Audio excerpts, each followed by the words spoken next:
Ben voilà, Bien, mesdames et messieurs, avec Olivier Dussopt, Bruno Le Maire et Stanislas Guerini, nous souhaitons vous présenter le projet du gouvernement pour garantir l'avenir de nos retraites.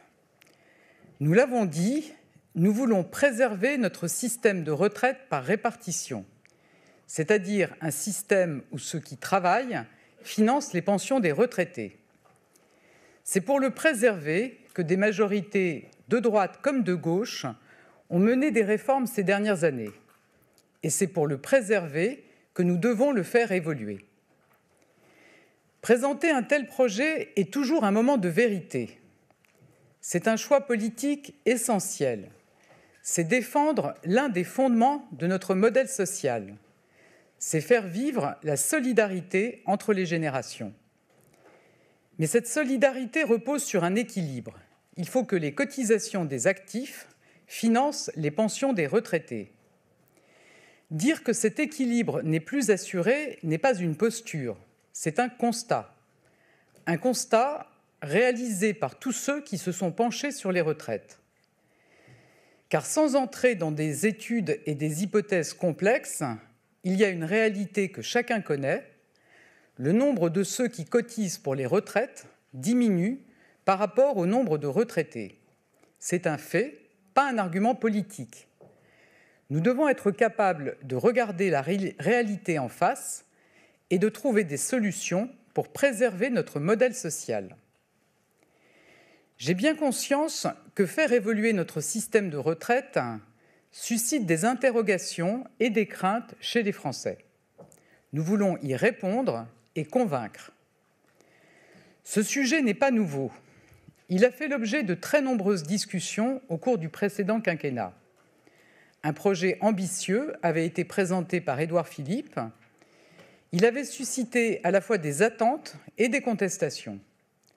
Nous avons appris de cette période et nous en avons tiré les conséquences pour bâtir ce projet. Nous conservons une ambition de justice et de progrès. Par ailleurs, la nécessité d'adapter notre système pour le préserver a été au cœur de la campagne présidentielle, puis de celle des législatives. Ça n'est donc une surprise pour personne. Notre ambition a été portée en toute transparence par le Président de la République et partagée avec les Français. Je souhaite maintenant vous indiquer le cadre dans lequel s'inscrit le travail que nous conduisons depuis plusieurs mois afin d'assurer la pérennité de notre système de retraite. Tout d'abord, nous proposons un projet qui finance exclusivement nos retraites. Je le répète, chaque euro cotisé servira à financer nos retraites, rien d'autre. Ensuite, nous refusons d'augmenter le coût du travail et les impôts, car nous voulons atteindre le plein emploi. Enfin, et c'est un élément majeur dans un moment d'incertitude, nous présentons un projet qui garantit l'équilibre de notre système en 2030. Nous avons également posé deux principes structurants. D'une part, nous voulons que ceux qui ont cotisé toute leur vie partent avec une meilleure retraite. Et d'autre part, nous voulons prendre en compte les différences entre les métiers comme entre les carrières. Nous ne sommes pas égaux devant le travail. On ne peut donc pas demander à chacun de travailler uniformément plus longtemps. Autour de ce cadre et de ces principes, nous avons mené des concertations denses. Nous avons avancé avec des convictions, mais sans idée définitive. Le ministre du Travail a mené 3 cycles de concertation avec les partenaires sociaux depuis octobre. J'ai personnellement rencontré à 3 reprises, et encore la semaine dernière, les dirigeants des organisations syndicales et patronales. Chacun a participé aux discussions. J'ai également rencontré tous les présidents de groupes parlementaires à plusieurs reprises, spécifiquement sur la question des retraites. Ce dialogue a été utile, car je suis certaine que l'échange, même en cas de désaccord sur des points importants, nous fait collectivement progresser. On ne mesure pas l'intérêt d'une concertation par une réponse binaire, soutien ou refus de la réforme. Des mois de travail, ce sont de multiples avancées qui dessinent un projet différent. Et je veux le dire simplement, pour moi, comme pour Olivier Dussopt qui le défendra au Parlement, ce projet est meilleur qu'il n'était il y a 6 mois. Mesdames et messieurs, nous proposons aujourd'hui un projet pour l'équilibre de notre système de retraite, un projet de justice et un projet porteur de progrès social. Premier objectif, un projet d'équilibre. Le déséquilibre entre le nombre d'actifs et le nombre de retraités va provoquer des déficits qui vont se creuser année après année. Laisser s'accumuler ces déficits serait irresponsable. Les aggraver davantage en prenant des mesures démagogiques comme abaisser l'âge de départ à la retraite le serait plus encore. Cela conduirait inéluctablement à augmenter massivement les impôts, à diminuer drastiquement les pensions, voire à mettre en péril notre système de retraite. Cela, nous n'en voulons pas. Je suis bien consciente que ça n'est neutre pour personne, mais pour l'avenir de notre système de retraite par répartition, nous proposons que celles et ceux qui le peuvent travaillent progressivement plus longtemps. Ce choix, des majorités de droite comme de gauche l'ont fait avant nous. Ce choix, c'est aussi celui qu'ont réalisé tous nos voisins européens. Dans un premier temps, chacun le sait, nous avions envisagé de repousser l'âge légal de la retraite à 65 ans pour équilibrer le système en 2030. Comme le président de la République et moi avons pu le dire à de nombreuses reprises, ces 65 ans n'ont jamais été une fin en soi. Nous avons examiné les différentes hypothèses qui permettraient d'atteindre l'équilibre en bougeant d'autres éléments. Nous avons par ailleurs regardé de près les propositions de chacun, notamment l'amendement voté depuis plusieurs années par le Sénat. En effet, chacun des choix en apparence techniques a des impacts en termes de répartition des contributions ou de justice sociale. Si nous présentons aujourd'hui une proposition différente que celle que nous portions initialement, c'est précisément grâce à ces semaines de dialogue.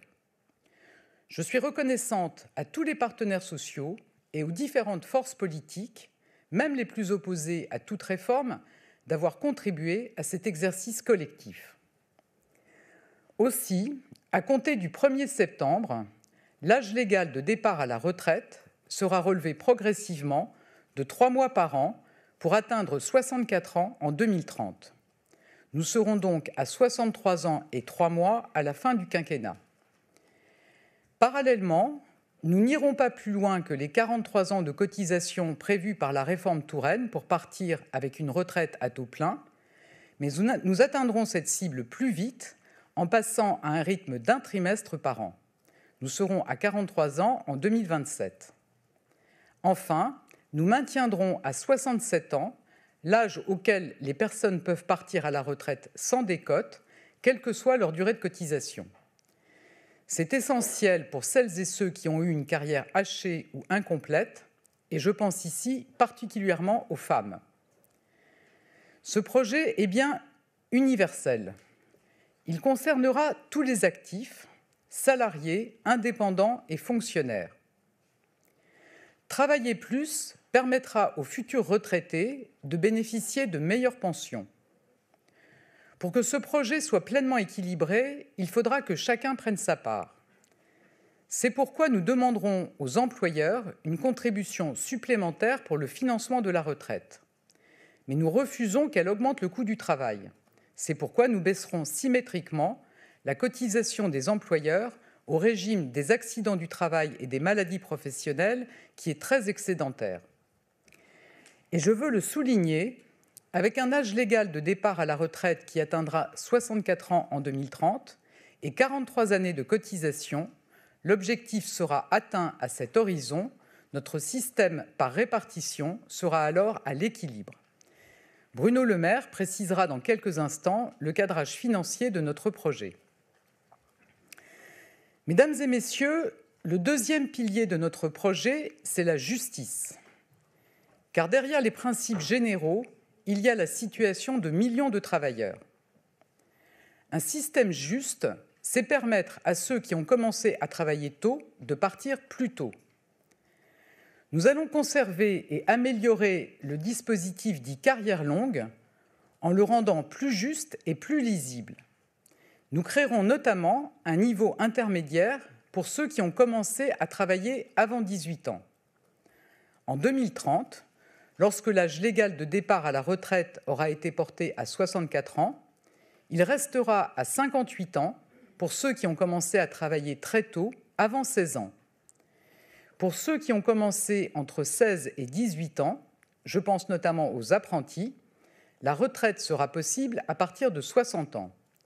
Et pour ceux qui ont commencé entre 18 et 20 ans, elle le sera à partir de 62 ans. Nous rendrons le dispositif carrière longue plus juste, notamment pour les femmes. Avant ce projet, les périodes de congé parental n'étaient pas prises en compte dans la durée pour en bénéficier. Cela sera désormais le cas. Ainsi, davantage de Français seront concernés par le dispositif, un Français sur 5 arrivant à la retraite dans les prochaines années. Un système juste, c'est aussi tenir compte de la pénibilité de certains métiers. Nous devons prendre en compte l'usure professionnelle liée aux conditions d'exercice de certains métiers hier et aujourd'hui. Au-delà des facteurs intégrés au compte professionnel de prévention, le C2P, nous devons mieux reconnaître l'impact d'autres contraintes sur la santé des travailleurs, notamment le port de charges lourdes ou les postures pénibles. Pour ces travailleurs, nous allons renforcer le suivi médical, repérer les fragilités et mieux accompagner ces salariés vers des dispositifs de départ anticipé à 62 ans pour raisons de santé. Ensuite, je ne peux pas me résoudre à ce que le travail puisse abîmer tant de nos compatriotes. C'est pour cela que la prévention est au cœur de notre projet. Nous allons créer un fonds d'investissement dans la prévention de l'usure professionnelle doté d'1 milliard d'euros. Nous voulons ensuite réfléchir différemment à l'évolution des carrières et faciliter les reconversions. Ainsi, nous allons améliorer le C2P et permettre qu'il soit utilisé pour des reconversions professionnelles. Ce sont des avancées sociales tout au long de la carrière. Olivier Dussopt y reviendra. Je souhaite préciser que les militaires et les fonctionnaires en catégorie active, comme les policiers ou les sapeurs-pompiers, dont les métiers sont plus dangereux, pourront continuer à partir plus tôt. Ce sera aussi le cas pour les aides-soignantes dans la fonction publique hospitalière. La durée de service permettant de bénéficier d'un départ anticipé, tout comme l'âge d'annulation de la décote, n'évolueront pas. Stanislas Guérini présentera dans un instant les implications de notre projet dans la fonction publique. Un système juste, c'est également prendre en compte les situations de chacun et en particulier les plus fragiles. Un départ à 62 ans à taux plein sera maintenu pour les personnes en invalidité, en incapacité ou en inaptitude. Cela représente 100 000 personnes par an. Par ailleurs, les années passées comme aidant auprès d'un parent âgé ou d'un enfant en situation de handicap seront désormais comptabilisées. Et je veux également que l'on répare une injustice de notre système actuel. Les trimestres que près de 2 millions de nos concitoyens ont passés en travaux d'utilité collective, les TUC des années 80, pourront enfin être pris en compte. Au total, grâce au dispositif que je viens de vous présenter, 4 personnes sur 10 partant en retraite chaque année pourront bénéficier de départs anticipés et n'auront pas à travailler jusqu'à 64 ans. Un système juste, c'est tenir compte, enfin, de l'évolution des professions et faire en sorte que le même métier donne la même retraite. Aussi, nous allons fermer la plupart des régimes spéciaux de retraite existants. Olivier Dussopt y reviendra. C'est une question d'équité. Cette mesure ne s'appliquera qu'aux nouveaux embauchés qui seront désormais affiliés au régime général de retraite. Mesdames et messieurs, troisième pilier, notre projet apportera des progrès sociaux. Une vie de travail doit garantir une retraite digne. Conformément à notre engagement, les salariés et les indépendants notamment les artisans et les commerçants, qui ont cotisé toute leur vie avec des revenus autour du SMIC, partiront désormais avec une pension de 85% du SMIC net, soit une augmentation de 100 € par mois. C'est près de 1 200 € par mois dès cette année. Au-delà de la majorité présidentielle, lors des concertations, certains groupes parlementaires, je pense aux Républicains, ont insisté sur la nécessité de prendre en compte les retraités actuels. Cette demande a également été portée par des organisations syndicales et patronales, je pense à la CFDT, l'UNSA, la CFTC, la CPME ou l'UDP. Les uns et les autres ont souligné que les femmes et les indépendants étaient la majorité de ceux qui touchent les plus petites retraites. C'est une inégalité majeure à laquelle nous voulons répondre. Aussi, avec le Président de la République, nous avons décidé d'intégrer dans notre projet la revalorisation des pensions de retraite actuelles pour tous ceux qui ont une carrière complète au niveau du SMIC. Grâce à cette mesure, près de 2 millions de petites retraites vont être augmentées. Ce choix est le fruit de la concertation et notamment des dernières discussions qu'Olivier Dussopt et moi-même avons menées la semaine dernière. Nous allons donc travailler à ce dispositif dans les prochains jours avec les parlementaires de la majorité, mais aussi des groupes qui, au-delà de la majorité, portent cette mesure et pourraient soutenir la réforme. Je pense en particulier aux Républicains. Notre objectif est de pouvoir l'intégrer au projet de loi qui sera présenté en Conseil des ministres le 23 janvier.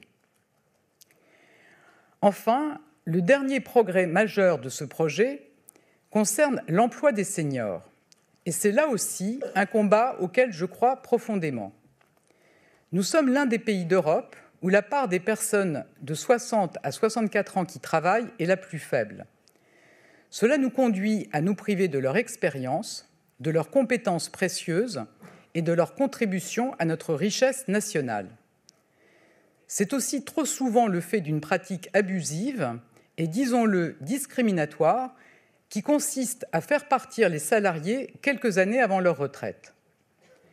Les entreprises doivent faire leur place aux personnes proches de la retraite et veiller à une meilleure qualité de vie au travail. Il est temps que les employeurs prennent en main ce sujet.